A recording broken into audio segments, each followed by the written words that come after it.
You are listening to Know You're Crazy. My name is Susan Denee. We all have crazy. What separates us is how we choose to deal with it.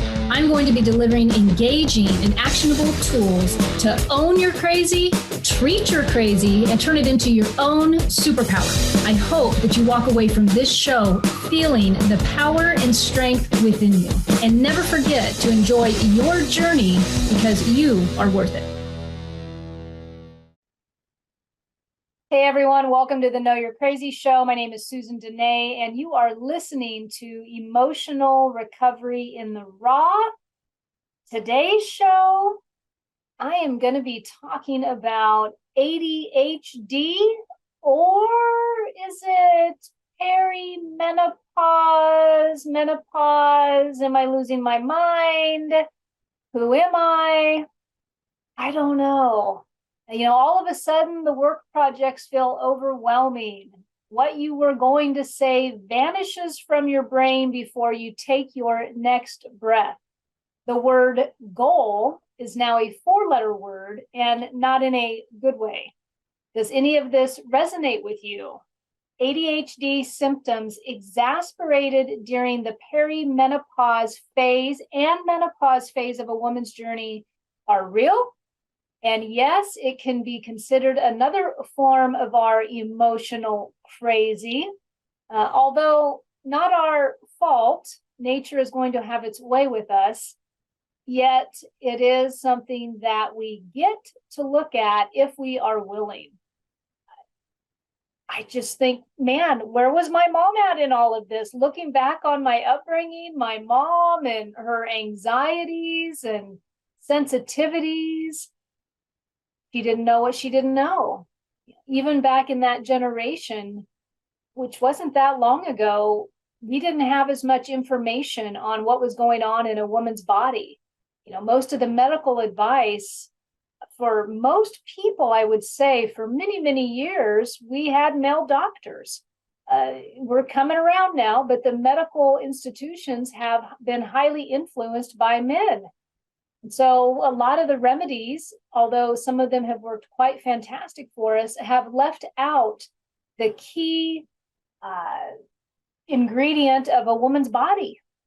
I was just reading this morning from a book by, I think it's Dr. Sarah Gottman. She was talking about that studies, literally research studies involving women's bodies.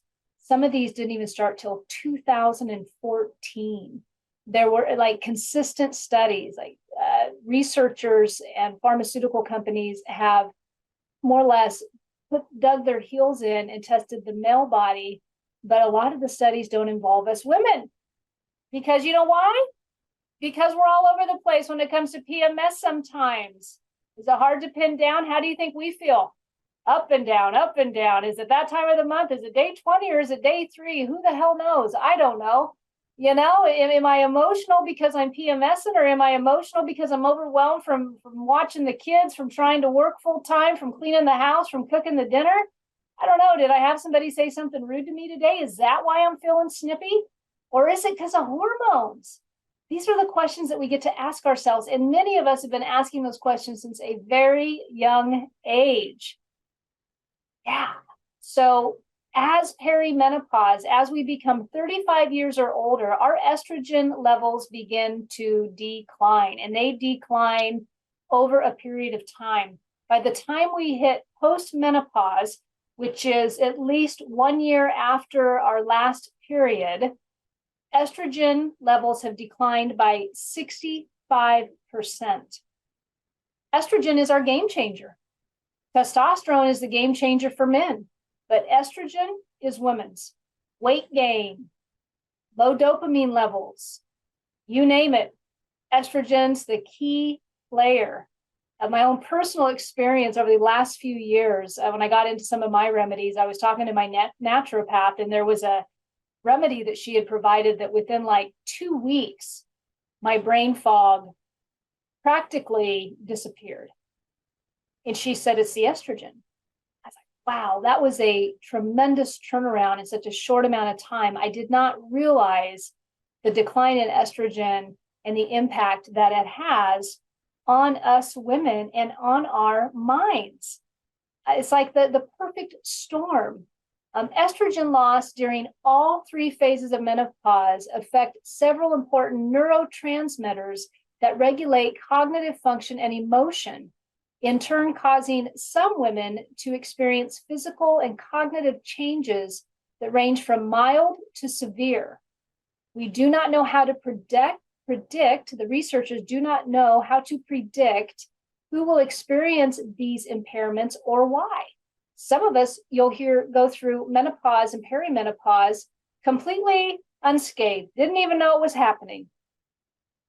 I will tell you, if you are a recovered alcoholic or drug addict and you were using during your perimenopause phase, I don't want to hear you say you didn't feel anything, because likely you were numbed out. Just saying, got to throw that out there. I'm a woman of recovery.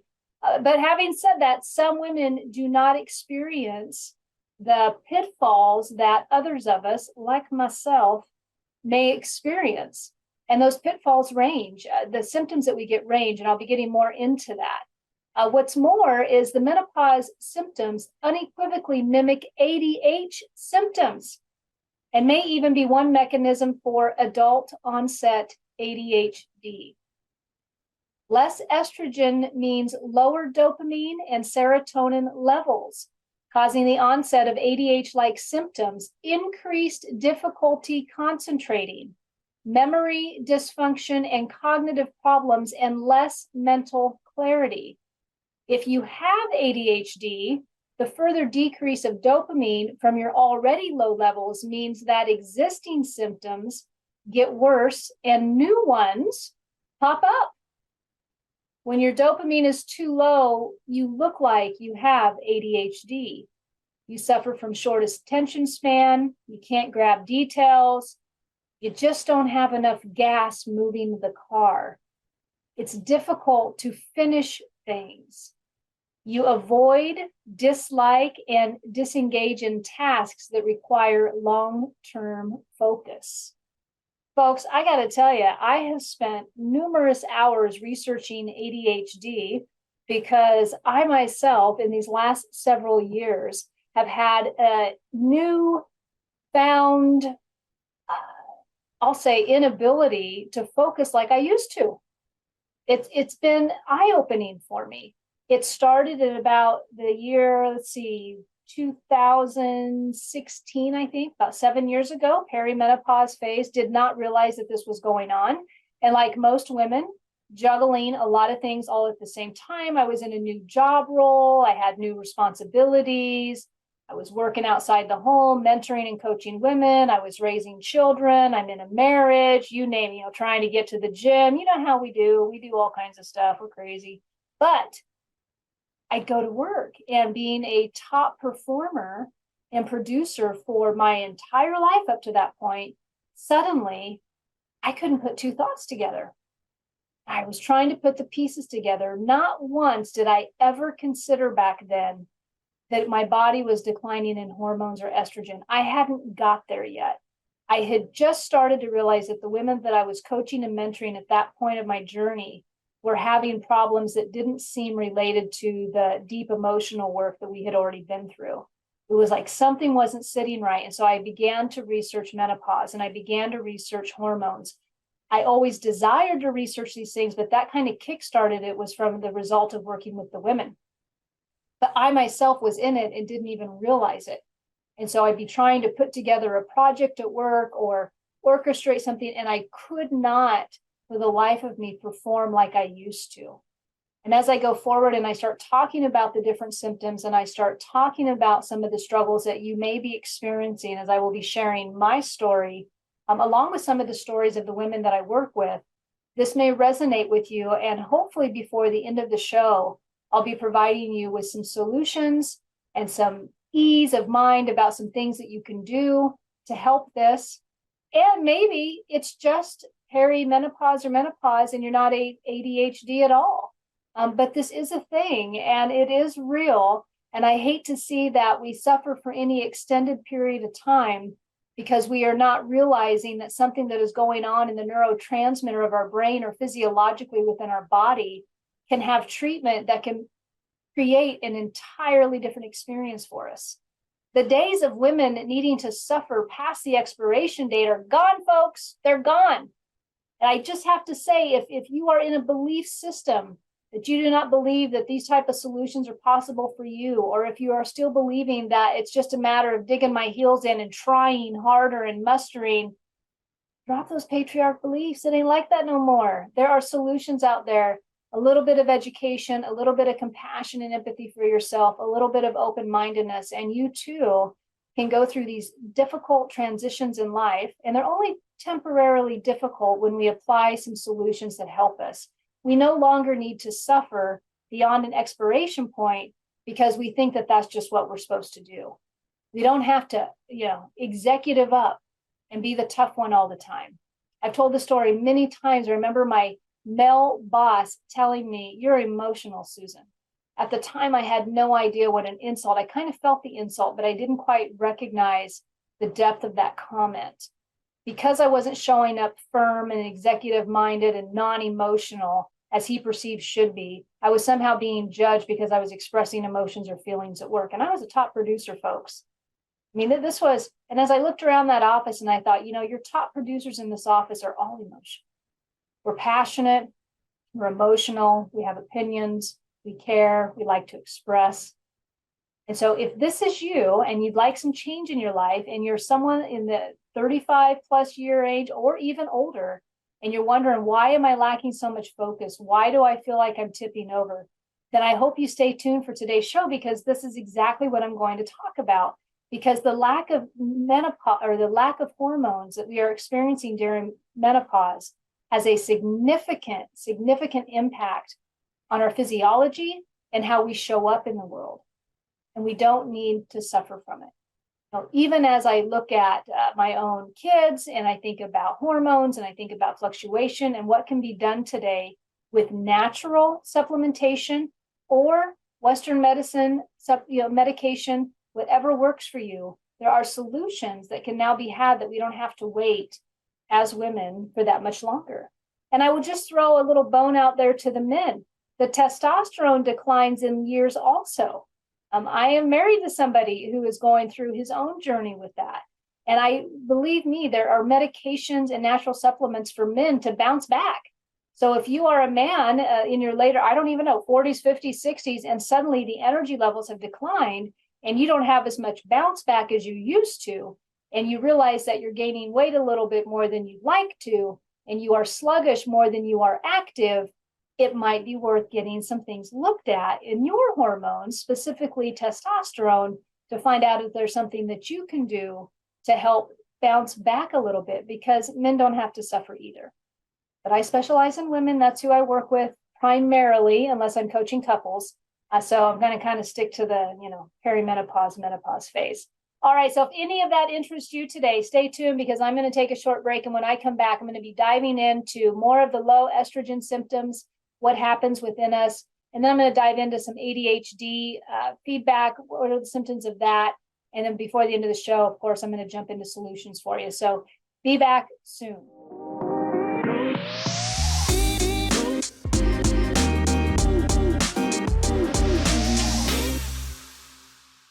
Hey, everyone. Welcome back.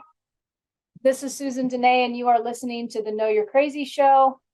Listening to Emotional Recovery in the Raw. And today's talk is on ADHD, or am I suffering from perimenopause, menopause, and before I went to break, andropause for men. But for today's show, I'm primarily going to be focused on the ladies, because I'm a lady and I've been in this. And so I have more research on that. And most of the women that I work with, or the clients that I work with, are women, unless I'm working with couples in coaching. But for the most part, it's ladies. So that's what I'm kind of going to zero in on. What I was talking about before I went to break is a couple of things. Was as we age, and as of even our early, I think it's after our late 20s, the estrogen actually starts to decline, but more significantly after 35. The estrogen levels start declining. So by the time we get into postmenopause, which is 1 year after our period, we are 65% decrease in estrogen. And less estrogen means lower dopamine and serotonin levels, causing the onset of ADHD-like symptoms, increased difficulty in concentrating, memory dysfunction, and cognitive problems, and less mental clarity. Sometimes those of us who are in perimenopause or menopause start to complain of brain fog. We start to complain of, God, I got all these things I want to do, but I just can't quite get to it and do it. And then, of course, if you're a woman who was already diagnosed with ADHD, and as your hormone levels begin to decline, specifically, with the estrogen, your ADHD symptoms will continue to worsen. And that might need to be taken a look at, because you'll have, obviously feel the effect that much more. My story is, I never thought I had ADHD, although I have 3 children. 2 are professionally diagnosed ADHD, and the other one is getting tested. But as I started experiencing perimenopause and started realizing that I couldn't focus, and I was sharing about, my professional life was really starting to struggle. And then, but I was in a structured setting for most of my life. And then when I went into a new position and there wasn't a lot of structure within that position, and then the hormones were declining, I had a really hard time finishing projects. And that was new for me. I hadn't remembered struggling to that degree. And I remember thinking, God, is this depression? Is this, is it lack of leadership? Am I not getting enough direction? And there were all these things. It was almost like a perfect storm when I reflect back on that. But now I know that a significant piece of that was I was in perimenopause and didn't know it. And suddenly my cognitive abilities to work like I used to work were leaving. And because the job, I wasn't, they say sometimes, our attention, when we are passionate about something, it will suck all our attention in and we can focus, razor focus. But when we're kind of like, and I was kind of like, with the job, it's harder to focus on something and finish a task. And that's exactly what was starting to happen for me, was I was unable to focus for long periods. And suddenly I was talking to my coach one day. In fact, I reminded her of this a few days ago, and she laughed because she goes, oh yeah, I remember that. We were talking and she wanted to talk to me about goals. And this is what I said to her. I said, I don't want to talk about goals. I don't want to talk about goals on my podcast. I don't want to talk about goals because I think they set people up for failure. I think it's like a 4-letter word. Now in hindsight, we were laughing about this, I realized that my fear of goal setting was because for the prior 4 years to that conversation, I was struggling with any type of future goal setting.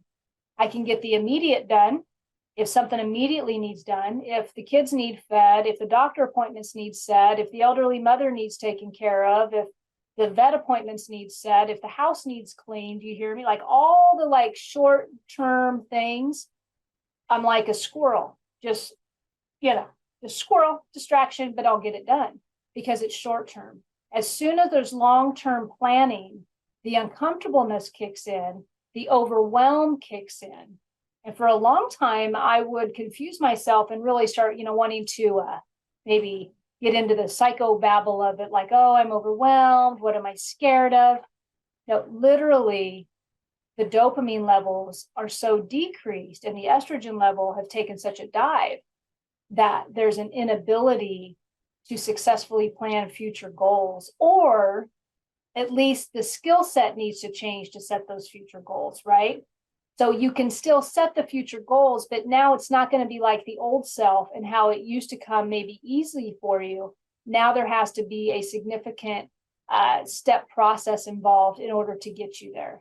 So if you are a woman who's over 35 and you're wondering why you're struggling with schedule or not being able to stick to things, or you can't finish the big projects, or why did I never finish these goals? This might be something that's hindering. That is my story as of today and, these last few years. But when I started to realize, I would hear myself say, do I have menopause, ADD or something? Is that what's going on with me? And I would hear myself say these words, yet do no research on it. And I would hear myself say these words, yet not really talk to nobody about it, because I was still trying to fight the old self and this new body, this new self, this new lack of cognition, quite frankly.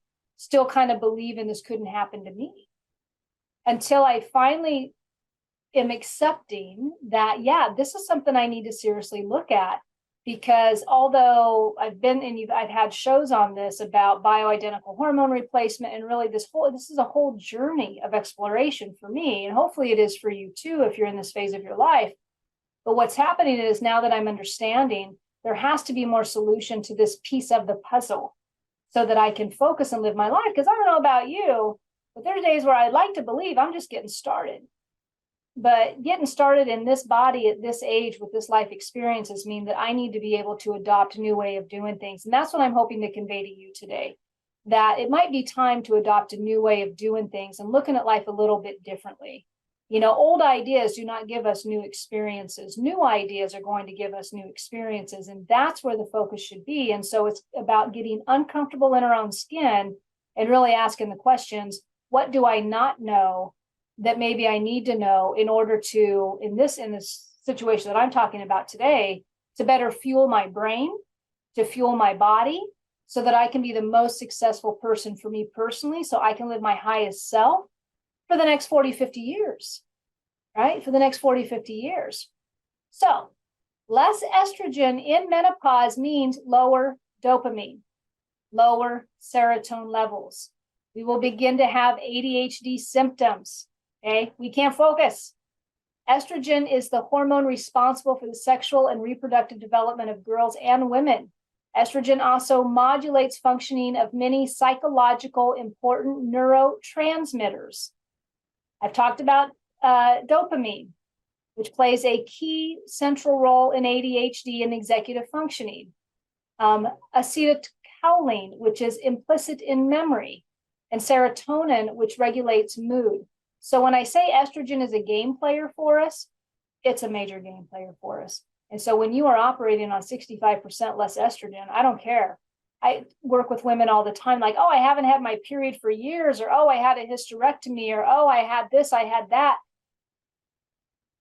Yeah. So how long have you been depleted? How long have you been having anxiety that was onset in your later years? When did your cholesterol suddenly shoot up when before it didn't? When did you start having blood pressure problems when before you didn't? Probably in your recent years, if you're older. Think about it. Your estrogen, your hormone levels have declined, but estrogen is a game player. Higher levels of estrogen are linked to enhanced executive function and attention. You hear that? Higher levels of estrogen are linked to enhanced executive function and attention. Low or fluctuating estrogen levels are associated with various cognitive deficits and with neuropsychiatric disorders like Alzheimer's disease and depression. So we know that when estrogen levels drop, cognition suffers. And the cognitive symptoms of that are impaired attention and concentration. I mentioned brain fog. An impaired attention and concentration, hard to focus for long periods of time. An impaired working memory. You forget what you're doing.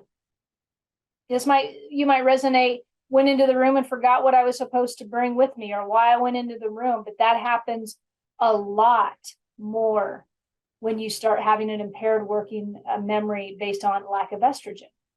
Okay? Can't remember what you were in the middle of doing. An impaired verbal fluency, word retrieval. Go to say something, lose your train of thought.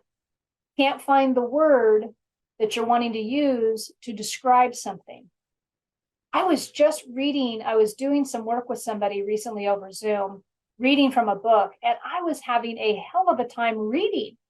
And I remember it was baffling to me, like, what is going on? Like, I couldn't connect the words with the brain like fast, and it was really weird. I was reading just fine, and then suddenly it just went sideways.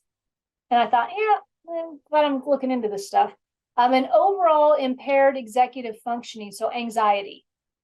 Overall, you have an impaired functioning of the brain and thought processes that you didn't have before, and therefore you are now suffering from new anxiety that you didn't have before. You might even experience some panic attacks.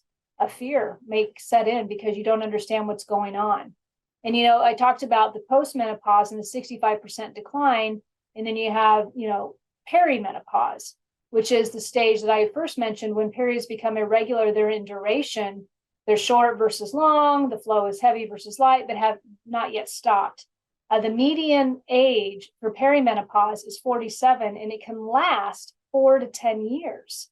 Yeah, right? So you think about women, and we're professional. I was reading an article, how do these things impact us professionally? I mean, imagine if we're unable to focus or if we're unable to have any long-term goal setting, how that may be affecting us professionally. I was reminded of a book by Carl Jung, and I can't remember which one I was reading. This was years ago, but I was fascinated because he was talking about observations and probably some of his clients. He was a psychotherapist, probably some of his clients that he worked with. I can't remember the details offhand, but he was saying that men will reach their peak, are known to reach a peak professional and peak performance at the age of 40. Right? Like that's when they're known to reach it. And women are meant to reach that like in their early 30s. And so when you think about that, because as we age, women, and as our hormone levels are declining, it's really hard to stay on top of it, right? And we as women, unfortunately, many of us get sidetracked with body image and what's going on there. And with those estrogen declining, I mean, I'm focusing on ADHD and brain here today, but that body, suddenly we got, but Wanda Sykes say, someone told me on a comedian, we got like an estrogen pillow going around the midsection. And we be gaining weight where we don't want to gain weight. We're like an apple shape or we're a pear shape. Either it's going in the hips and the butt or it's going in the midsection. Like it's all changing. And so when you put all that together, and, really as women, I mean, we are warriors and there's many solutions to us.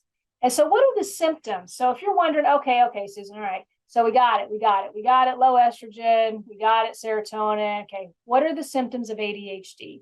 Why are these two things linked together? Well, the technical term of ADHD is a brain-based biological disorder that researchers believe is likely genetic.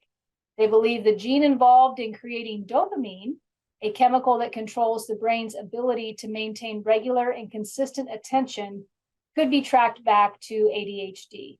And so as I was sharing my story of the recent, realization over the last couple of years that, oh my goodness, I think I've got some adult onset ADHD. But as I reflected back and I started really thinking, I was a good student when I focused, but when I focused, it took 4 to 5 hours of homework after school. I wasn't the kid who just got it. It took a lot of trial and error to get it. Emotional outbursts can be a symptom, unable to control our emotions, especially when we have done no psychotherapy or we've done no work on ourselves. We are prone to blow-ups. If you're ADHD, you have sometimes an inability to not say exactly what's on your mind. I had that growing up. I had that for many years, actually, until I got into recovery. So as I looked back and I started really looking at my history, I was like, oh my goodness, I think maybe I might have had a little bit of this stuff going on the whole time. Now, what I don't have that some people with ADHD have is I don't have a racing mind necessarily. Like I don't get anxiety and the racing thoughts. Some folks have that. So there's an overactive dopamine versus underactive. So either I'm going to have trouble creating dopamine in the body, or I'm creating too much and I need it blocked and held back a little bit. And that would be the overactive. The other thing is ADHD is going to appear differently in boys and girls, men and women. So the symptoms are different. A lot of girls and women go undiagnosed for a very long period of time just because the behaviors are different. They might not be as hyperactive as boys are in the younger ages. They're going to be more internalized with their symptoms. And so sometimes it's hard to spot.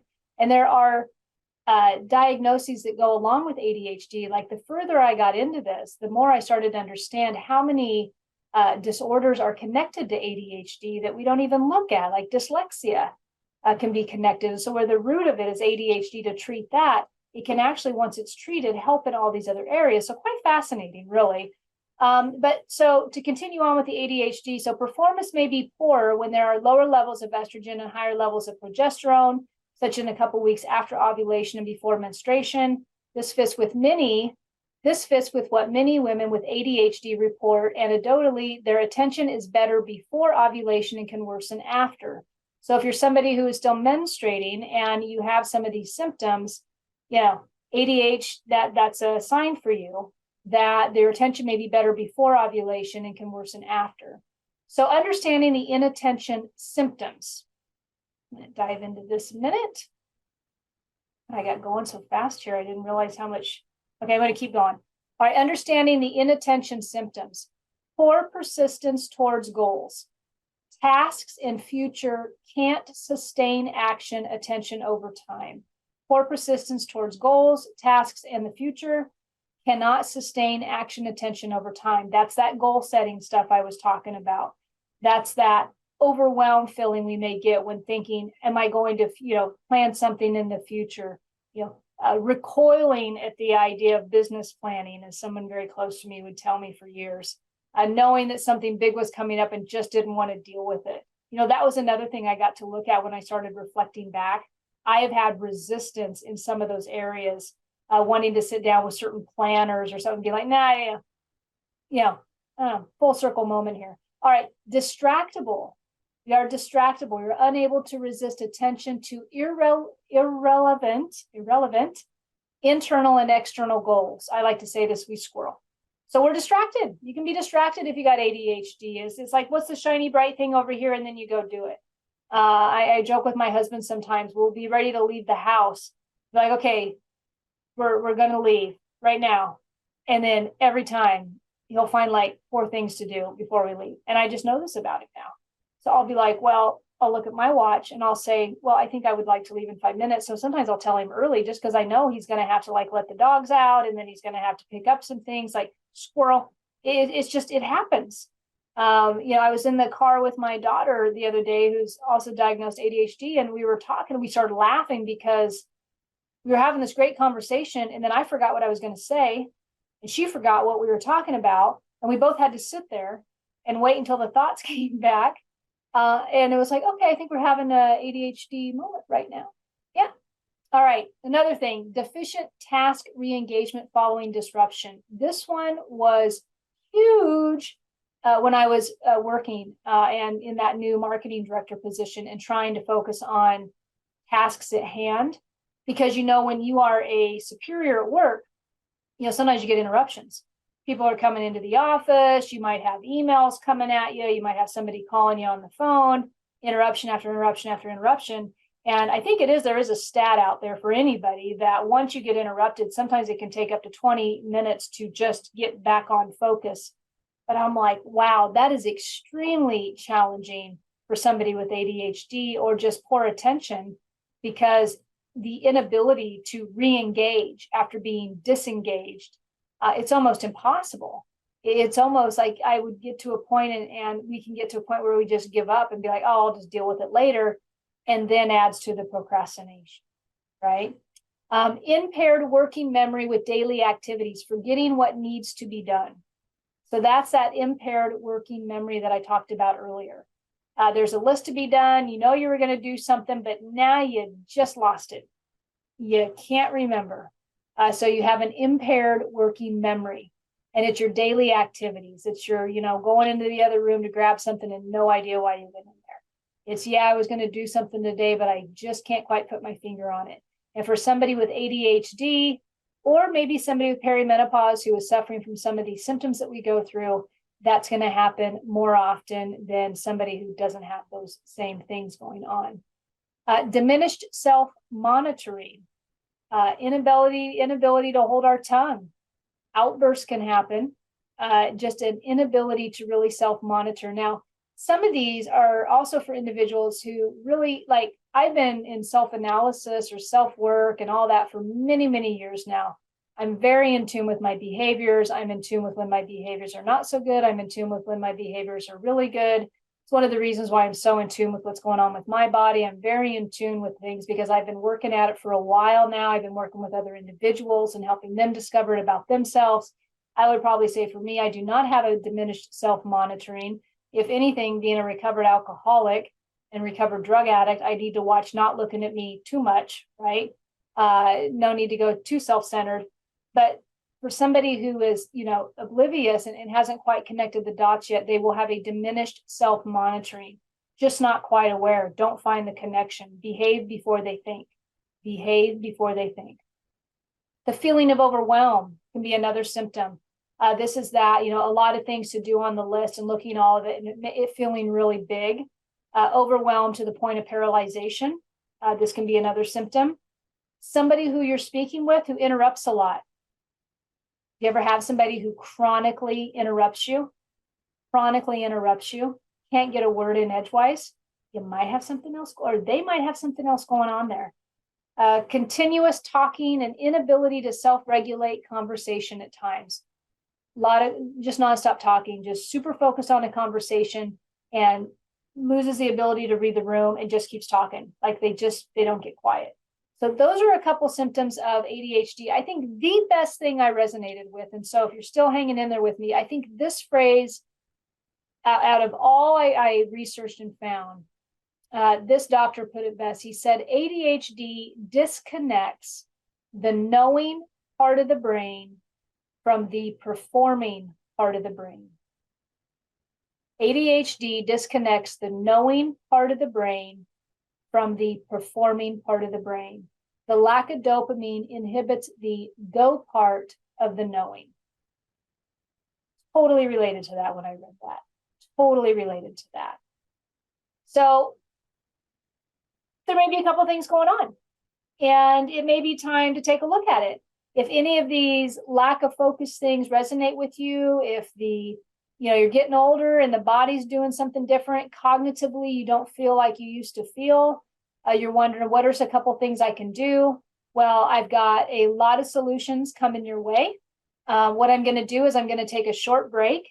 And when I come back, I am going to go through different solutions, different things for just overall, what are some steps that you can take to help with your cognitiveness, to enhance it? What kind of things can you do? Who can you talk to? And so I'm going to cover all that when I get back from break, and then we will be back shortly.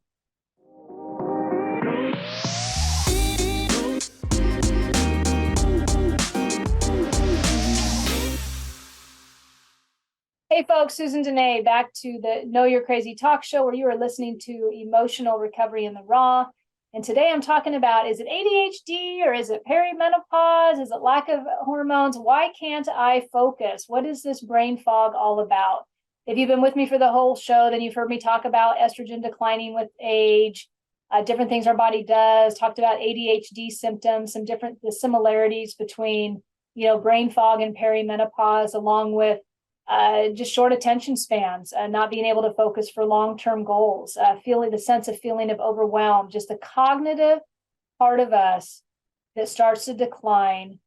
And, as we gain in a few years, as the body begins to change. So what can you do about it? What are some steps? Okay, number one, I just want to say, embrace the journey the best you can, because there is not, at least in my experience, there is not a quick solution to this. It's going to take some time.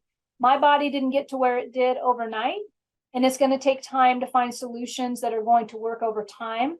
And the body, for me right now, is about beginning a new relationship with the body, understanding and talking to my body in a new way, trusting the body, understanding, I don't have to freak out about every little pain, which there was a period of time when I did. Especially during the beginning of this for me, but really just appreciating the journey and understanding that it is going to be a little bit of a slower journey. I'm not going to get the immediate satisfaction that I would desire, especially if I'm concerned about getting to the root of it and not just treating the symptom. So I want you to hear that. There's a difference between the medical world, and I take advantage of both, by the way, between Western and I'll say naturopathy. There is a difference in the worlds, in my opinion. I take advantage of both worlds. If I'm going to have a heart attack, you're going to see me in a hospital, Western medicine. I'm going to treat those symptoms right away. But if I want to get to the root cause of, let's say, something that's causing me a skin rash or something that I can't get my finger on, as we age, we have already been exposed to all kinds of things in our environment, to the different foods. I mean, those of us who are in recovery, we have smoked things, done things, drank things that we should not have probably done, and we have done it excessively. If you are somebody who has not partaken in detoxing the liver, detoxing the body, we are carrying things with us. And so we are an organic structure. Over time, that organic structure, it gets tired. It's kind of like, yeah, I'm all done with that. I mean, when we think about the lotions that we put on our body, what are the chemicals in those things? What is the body absorbing, and how long has it been absorbing it? I mean, these are the things that I had to start to kind of wrap my head around and stay out of overwhelm, because it can get really big. It can be like going down the rabbit's hole. I can find all kinds of things to micromanage, from the chemicals underneath my sink to the items in my shampoo to the toothpaste that I'm using. I mean, there are all kinds of things we can look at. So it's a process. It's a process, and it is not done overnight. But the beauty of it is once you become willing to have a new relationship with your body, and once you become open to finding a new solution to that, there's all kinds of things available to you to learn about. And that's what my journey has been for at least 3 or 4 years now. So those solutions, number one, be patient. You got to be patient with the body. You're going to be embarking on a new relationship with your body. It's going to talk back to you. It's going to give you feedback on what's working and what's not working. How you feel energetically is part of that feedback. Pay attention. Pay attention. Number two, get your hormones checked. I've been talking about this for a while, ladies. If I could have started at 35, I would have totally started at 35. I just didn't know what I didn't know. But I would get those hormones checked. There are many ways to get your hormones checked. You've got tests such as blood tests. You've got tests called the Dutch test, which is a urine test. There are saliva tests. There are many different avenues in which you can get your hormone test to understand the levels that are within your body. A blood test is going to give you immediate right here, right now thing. I guess over a period of time, if you're getting blood tests, which I also do, there will be a consistency. I'm a fan of the Dutch test. It can be expensive depending on which naturopathic provider you're going through.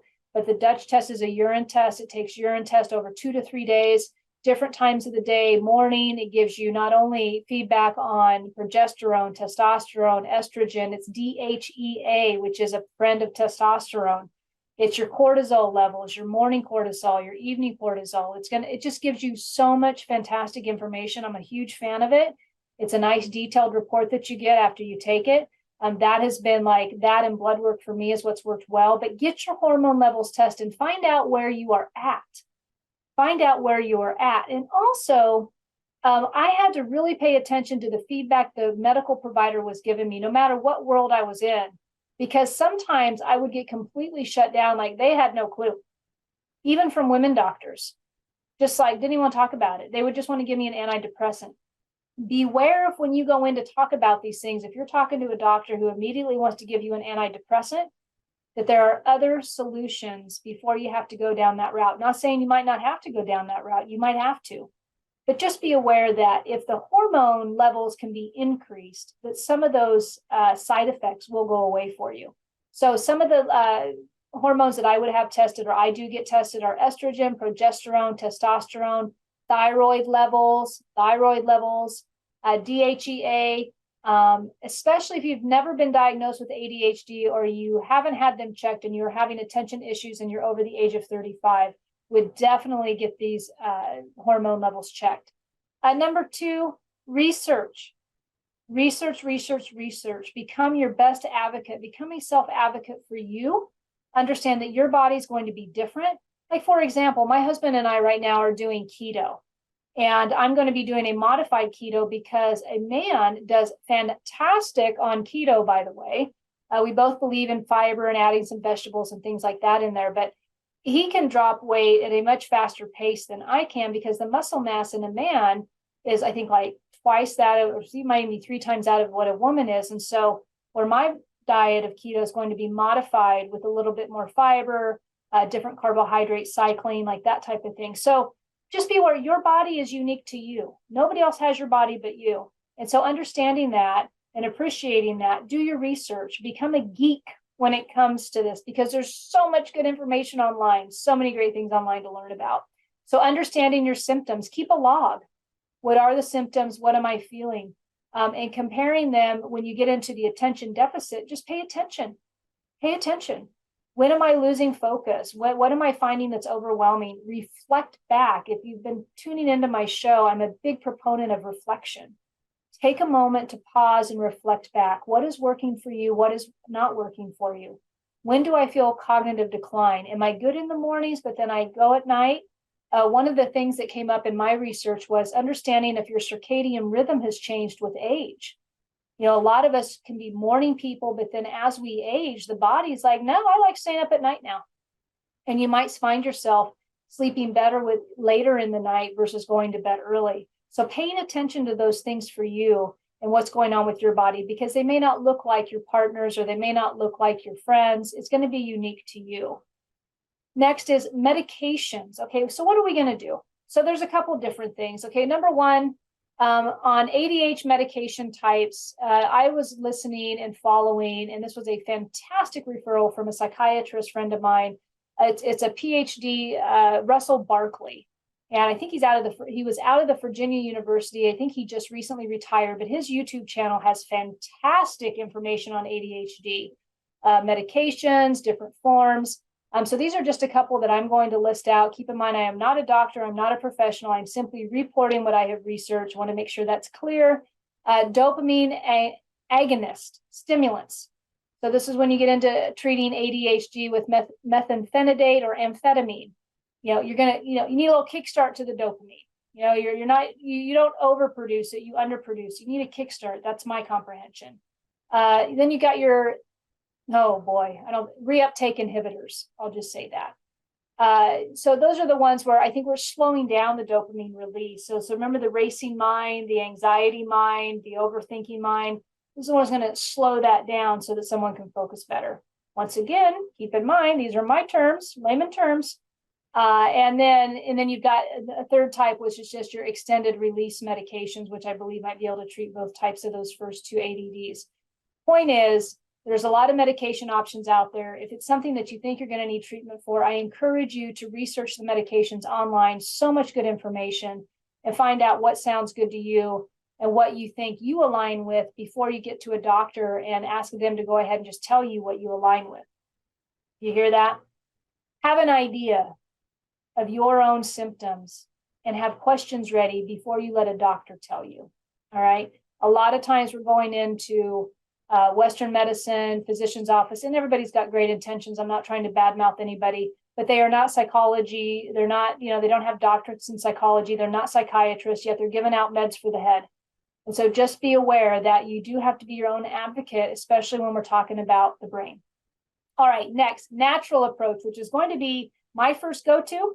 My first go-to is going to be natural. I want to know, how can I naturally help my brain before I go these other routes, and those other routes might be required. I'm not opposed to them, but I'd like to try natural first. So here's a couple things.